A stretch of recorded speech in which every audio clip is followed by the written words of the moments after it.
Okay, so moving on to our second lesson objective. Our second lesson objective says that you guys are going to go away and create a movie that demonstrates your coordination skills. So for this, you're going to need your phone or a recording device, and you're also going to need your sock ball, a ball, or a racket. You're going to get your phone and you're going to set it up in front of you so that it's recording you, and from there you're going to create a video that shows a combination of those skills. So I might start with my sups, I might move my sups to my left hand, back to my right hand, I might flip them into some reverts. For my reverts I might try and go around it, I might throw a little header in there, I might try and do one under my legs, I might go for a thigh in there or a knee in there, your chest, I might flip it again from side to side, try and get one around this side. You guys are going to go and create your own video that shows the coordination skills that you have developed. As well as that, if you guys can think of any of these by yourself, then go and make up your own. There's no reason we can't use different body parts to try and keep the ball up. There's no reason we can't put some different actions in there. Maybe even thinking about an interesting way to try and get the ball started. I'll leave it with you. Okay. Moving now to the final part of our lesson. It's always fun to finish with a little game. So there's no reason you can't be playing this game with your brothers, your sisters, your mum and your dad at home. So you're going to split your 3 markers to create a mini tennis court. One person on this side and your friend or your partner on the other side. And you're going to set each other little challenges. So I'm going to start by setting my imaginary partner a challenge. Alright, I would like to know if you could do 10 sups. So we're going to try and keep it up 10 times. 5, 4, 3, 2, 1. And then my partner is going to try and repeat the challenge that I've just set for them. Keep it up. 1, 2, 3, 4, 5, 6, 7, 8, 9, 10. If they complete your challenge, they score a point. Now the challenge that you set, you must be able to do yourself.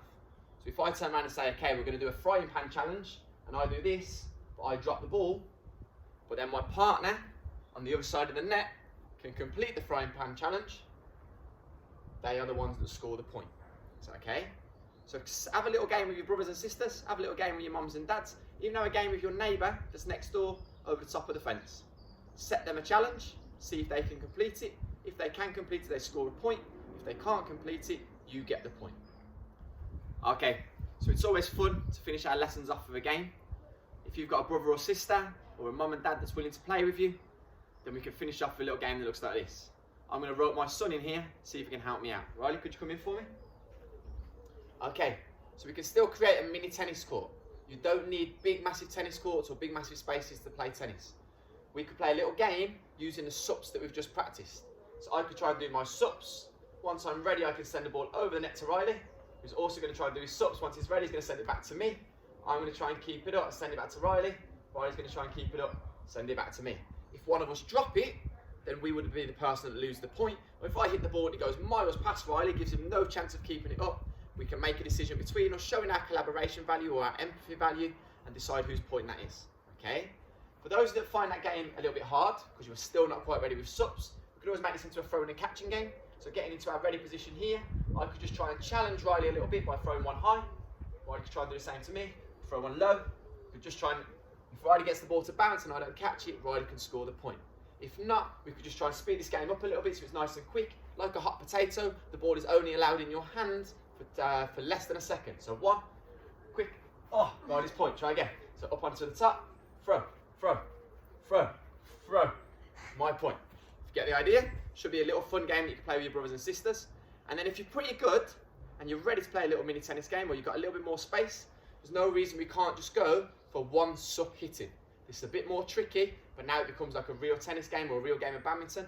If the ball bounces, you lose the point. So we're here, 1, 1, 1, 1, 1, 1, 1, 1. Riley's point, okay? Now obviously when we're doing that, you've got to work with your teammate as well. You're not trying to hit smashes or trying to hit the ball down. We're working as a team to see if we can try and keep it up. But if one of us makes a mistake, the other person gets the point. Give it a go. Play with your brothers and sisters, show that collaboration value, and also show that resilience value. As we said, I'm not going to win every point. Riley's not going to win every point. But our ability to get back up, keep going, keep practicing is the thing that's going to make us strong in the end. Okay, so that's the end of our tennis lesson for today.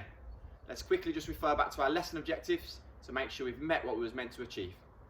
By the end of today, you should know the definition for coordination. By the end of today, you should have produced a video that shows your coordination skills. By the end of today, you should have practiced lots of different coordination skills that are relevant to a game of tennis, or a game of squash, or a game of badminton. Remember, these are called net wall games. And by the end of today, you should have showed your resilience value, which means if you make a mistake, don't give up, pick it back up, and try again. It's fine to make mistakes. It's through making mistakes that we learn, and it's through making mistakes that we grow. It's our resilience value that picks ourselves back up and makes sure we keep moving forward.